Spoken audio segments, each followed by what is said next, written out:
Matapos ang malakas na lindol kamakailan, bagyo naman ang humagupit sa lalawigan ng Cebu na nagdulot ng malawakang pagbaha. Ang lawak ng naging pinsala sa ulat ni Rod Lagusan.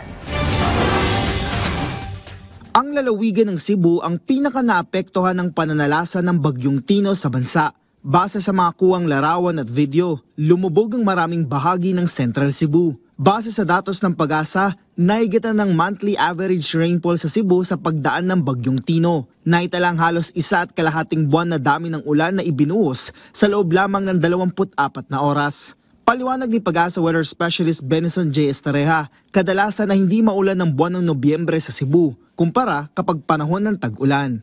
For November kasi, yung nagiging source lang talaga ng mga pag-ulan, usually ITTZ, mga thunderstorms, easterlies. Tapos kapag nagkakaroon lang ng mga cases na may bagyo na dumadaan, ito yung nangyari. So nagkaroon ng rainfall amount na hindi normal. So 130 millimeters for the month of November yung typical for Cebu. Tapos umabot ng 183 from November 3 to November 4. Ayon kay Estareja, bibihira lang mangyari ito lalo't nahigitan ng normal na dami lang dapat ng ulan sa lugar. Hindi rin anya madalas dinadaanan ng bagyo ang Cebu.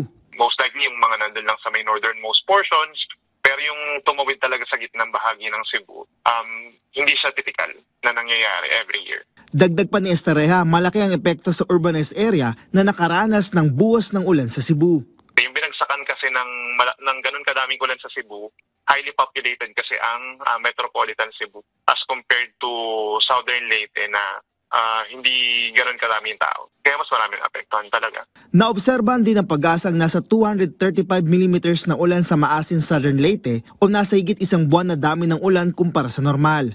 Ang naturang 2 lugar sa Visayas ang nakaranas ng higit sa normal na dami ng ulan kasunod ng pananalasa ng Bagyong Tino. Rod Lagusad para sa Pambansang TV sa Bagong Pilipinas.